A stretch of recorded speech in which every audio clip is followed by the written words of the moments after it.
Jeff? So we're good? All right. We'll start again here. So Corey asked me just to talk about how a lot of this disaster response came about. So I guess I'd like to talk about my background a little bit. I actually grew up an atheist. And my mom married my stepfather, and he was an Adventist, and so I started going to church. And my first exposure to Adventism was actually in Loma Linda University. We went to a restaurant, and it was for lunch, and I ordered a hot dog. And when I took my bite of my first vegetarian hot dog, I spit it out and said, "Something's wrong with it. It's got bad meat." My very first exposure, I had no idea that there were even vegetarians back then. And they made veggie hot dogs. But anyways, later I went to Camping Academy, then on to Union College, and then Loma Linda University for medical school. And I've always wanted to do rescue work. Ever since I've been growing up, I wanted to get out there and do rescue work. And then from Loma Linda, I went to the University of Wyoming for residency. And I still wanted to do rescue work, but I was still in school. So I finally got out of residency. I went to Cortez, Colorado, and I joined a freestyle mogul team. And I signed up on the volunteer fire department, and later on the SWAT team there, and later doing technical rescue for the whole county. But I was a quasi-Christian. I had a home on 131 acres overlooking a lake. I had planes, I had boats, I had motorcycles, I had mountain bikes. I had everything that this world would seem to offer. But I wasn't very content. I had a great job. I later became director of the ER in Cortez. It was a level 3 trauma center. And everybody would say I had the perfect life. Until I went with Union College to the Amazon with the nursing students to see patients on the Amazon. So Rich Carlson, some of you know Rich Carlson. He just retired from Union College. But Rich said, "Michael, why don't you come down with us, with the nurses? And we're going to see a bunch of patients. We need doctors, and we need a lot of dentists down there." And so we headed down. And I remember we're on 2 launches on the Amazon River, and every day there'd be like 300 patients all lined up to see you, and you wouldn't get done to 9 or 10 o'clock at night and be exhausted. And I remember late one night, this little girl comes up to me, and she speaks dialect, and so we have to get a translator, but she wants to talk to me. And she's like, 9 years old. And she basically said, "My parents want you to come over for dinner." And I said, "Well, where do your parents live?" And she just points up the Amazon. And I said, she wanted us to come tomorrow night for dinner. And I said, "Okay, let me see if I can get off a little early, and I'll go with you." And so Susan and I, the next evening, around 7 o'clock, it's dark, we climb into this dugout canoe. And the sides of the dugout canoe are probably only about 2 inches off the water. And here this little 9-year-old girl is paddling with the moonlight, no lights, no headlamps, and these 9-foot alligators, she's skimming right by. I mean, we're 2 feet from these 9-foot alligators. I kept saying to my wife, "Susan, don't move." We don't want to fill this canoe with water. And we probably paddled for about a half an hour, and then we come into these weeds. And we got out of the boat, and we came up to this house, and this house is on stilts. And it has a front porch on it, and the house itself is probably 10 by 10 with a thatch roof. And there's a couple dugout canoes there, and they've got, fish hanging, drying out there. And I remember going up on the porch, and they had a few little candles. And they didn't have dinner ready for us yet. And so Susan and I sat on the small porch, and of course we couldn't speak to the children, but we started, playing with them and doing kind of charades or something with them. But they were laughing, we were laughing, we were having a good time. And finally the family invites us into this 10 by 10 home. They have 5 children that live in this 10 by 10 home. So all 7 of them live in this tiny little home. And they have this beautiful spread in front of them. And it was all the fish, that they had caught that day. And it was all the mangoes and papaya and pineapple that they had grown. And just a spread, this huge spread. But they weren't going to eat. They were going to watch us eat. And so here Susan and I are eating with these indigenous people watching us. But they are laughing, and they're so happy. And we were trying to, describe things, how you can using your hands, because we couldn't talk to them. But we just had a great time, and we had a feast, unfortunately, with them watching. But I remember as she took us back that night to the launch, to the ADRA launch, I started thinking, I have everything that the United States basically offers. I had money, great salary, I had all these play toys, huge home, overlooking a lake with all this acreage, but I wasn't as happy as those poor people that lived in a 10-by-10 home, had a couple dugout canoes, and that was it. Maybe a couple spears. How come I wasn't as happy as these Christians with nothing? And I got home, and it kept bothering me.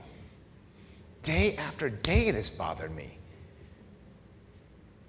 And finally, I started praying. And I said, Lord, what's wrong? And I decided to read the Conflict of the Ages series. I never read it totally through. So I read it through, and remember in the Desire of Ages, it says that we should contemplate the life of Jesus Christ, and especially his death, for an hour a day. So I said, okay, Lord, I'll do that. I'll spend 1 hour a day with you, and my life changed. It totally changed. I came so excited about working for God. And I was praying, and it was like, why don't we hire a pastor, youth pastor, to come in? So we hired Mike Lowe. And you know Mike Lowe. And Corey does. I don't know anybody else know Mike Lowe. And so we started a nonprofit called Wilderness Way Adventures. And we started taking youth from around the United States, and we started training them in survival, wilderness medicine, and rescue. And that was awesome. Jeff, you came down with your brother. And so we started doing that. It was great. And we would travel around the United States with kids. I would work a little bit in the ER, then go meet them. And it was great. But one morning, I was walking by the canal on our property, and I was thinking, I need to do something more. And I had this strong impression, why don't you do a Bachelor of Science degree, a 4-year Bachelor of Science degree for young people, basically to take their energies, instead of doing it into these dangerous, sports, like mountain biking. You see the crazy things they're doing mountain biking. And Corey still does some of it. But they're doing flips, they're going down steep stuff, even skiing, my freestyle mogul skiing, we had to hit 2 jumps, and we could do triples, or we could do a helicopter. Now they're doing flips. It was thought too dangerous before. And so all these young people are taking their energies and putting them into these sports. But how about if we took that energy and trained them to be the feet and hands of Jesus Christ in dangerous stuff, but they could do it safely, but high adrenaline. So I started praying about it, and we started to come up with International Rescue and Relief. It's a 4-year Bachelor of Science degree. We pitched it to Southern University. Southern liked it because we thought, they've got rivers, they got caves, they got, cliffs to rappel off of. But they turned it down. The next year they wanted to do it, but we had already gone to Union College. But I went to Union College, which is, of course, flat as a pancake, as you know. There's no mountains, there's no cliffs, there's no big rivers to run, there's no caves to explore. It didn't really match IRR in what we were trying to do. But I pitched it to the new academic dean, Dr. Malcolm Russell. He took it to the board, and after much prayer, the board said, let's run with it. So that's how IRR actually started. But before we could actually run with it, I needed to sell my house. And I needed more assurance from God. I was kind of like Gideon, that he was really directing this, because I was leaving everything. And Union College told me, well, we can't pay you for the first year. Our budget's too tight. You can come and volunteer at the school and teach, but we can't pay you for the first year. So we had to have money to live on, so we needed to sell our home. And so again, I was walking on the irrigation ditch and thinking about it, and I had a strong impression that God said, do not advertise your home. I said, Lord, this is crazy. we have 131 acres overlooking a lake, but we're way out of town. I was going to advertise in the Telluride, their magazines and stuff about our place, advertise in the newspapers, get a realtor. But this voice kept saying, no, I don't want you to advertise your home. So I came back to Susan and said, the craziest thing happened. When I was walking, God said not to advertise our home. And she said, okay. I said, what? She said, okay. But I was still struggling with it. And that afternoon, I get a call. And the person on the other line says, so you're selling your piece of land? I said, yes.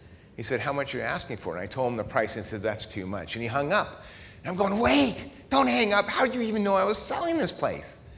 I had not advertised at all. So then I get another call that afternoon. He says, oh yeah, you're selling your place.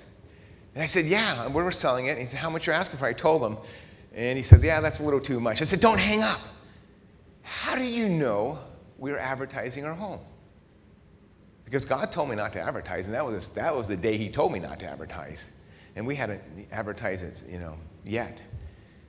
And he said, well, you have a for sale sign up. I said, I don't have a for sale sign up. He said, yeah, you do. No, I don't. Yeah, you do. And I said, where's the for sale sign? So he told me, and it was about 3 miles from our place. And so I said, thank you. So Susan and I jumped in the car. My wife and I jumped in the car. We went over to that piece of property. Sure enough, there's a for sale sign, but it wasn't our property. But on the for sale sign was our number. So somebody had accidentally wrote the wrong number and written our number on that. And I got 2 calls the same day that God told me he didn't want to advertise my home. So I said, okay, God, I can see you're leading in this. So we headed for Union College, and we didn't sell our home yet. So I got to Union and I had it all figured out. I'm going to moonlight in a large ER at St. Anthony's there. It's a 30-bed ER. And I'll be making money there while I'm teaching at Union College. But come to find out, it takes 6 months to a year for my credentials to go through for the state of Utah. I'm not state of Nebraska, sorry. And so we had no income. So things are really getting stressful, because here I'm working full-time at Union College in the IR, putting the program together. And that first year, they said, if we get 15 students, we're good to go. That first year, we got 25 students. So that was another blessing. But I'm stressed because someone gave us their home that we could live in, and I have no money even for gas. And so I'm driving back, and a friend of mine, Davey Schneider, calls and says, Michael, how you doing? Just fine, Davey. He says, no, how you doing? I'm doing fine, Davey. No, really, how are you doing? Well, life sucks, Davey. And he said, why? And I said, we haven't sold our place. He said, well, you need to advertise your place. And I said, no, God told me not to advertise. Matter of fact, I even signed a contract with God that I would not advertise. I drew up a contract and said, we're not going to sell our place. The Holy Spirit's going to sell our place. I signed it, Susan signed it, and our 2 little girls, ages 2 and 5, put their little scribbly on it. So I told Davey, I can't. I made this contract with God, and I can't do this. You remember the guy that in the Bible in Acts? He made a contract with God and he died, didn't he? Him and his wife did. No, I'm not going to. I made a contract with God. We're sticking with it. And Davey argued with me for a whole hour. I was driving, it was an hour away where a person had given us their home to live in. And finally, when I got to the driveway to the home, I told Davey, I said, hey, listen, I tell you what. I'll pray and fast about it for 3 days. And then why don't you come on over for dinner with you and your wife, and we'll talk about it. So I did. For the next 3 days, I fasted and I prayed. And I prayed and I fasted. And said, Lord, we're in debt. We're about ready to be turned over to collection agencies right now. And all this debt. I've got this home, beautiful home that we need to advertise. Okay? No one knows it's for sale. It's just sitting there. So after 3 days, I invited Davey and his wife over, Dana. And they came over, and I told Davey, listen, I fasted and prayed for 3 days, and I'm not going to advertise the home. I feel like I did a contract with God, and I've got to have faith somewhere. And Davey said the most remarkable thing to me, and he's been raised in our Adventist church ever since he's a kid. He's not like me, who was an atheist when I was little, became an Adventist. He grew up in an Adventist family. He was born into an Adventist family. And he looked at me and he says, I can't believe you're doing that. He said, I'm almost an atheist. How many Christian atheists do you know? They go to church. They might have a prayer here and there. They may study their Bible here and there. But they consider themselves atheists because they don't have a walk with Jesus Christ. So here was my friend, goes to church. He sits there with your pews and says, I'm almost an atheist.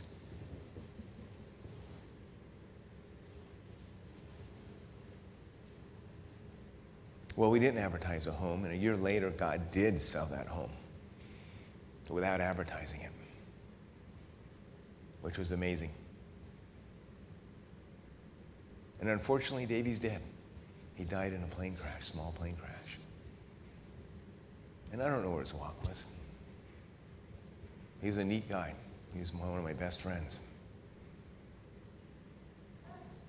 So that's kind of how Union College IR started in the very beginning. We got the program going, and then we started going overseas. And Corey was one of our first big groups overseas. And after Greg gets done telling his story, I'd like to pick up there and tell about that story, because Satan tried to shut it down. Matter of fact, the United States almost went to war over Union College students in Venezuela. We came that close to going to war with Venezuela because of us.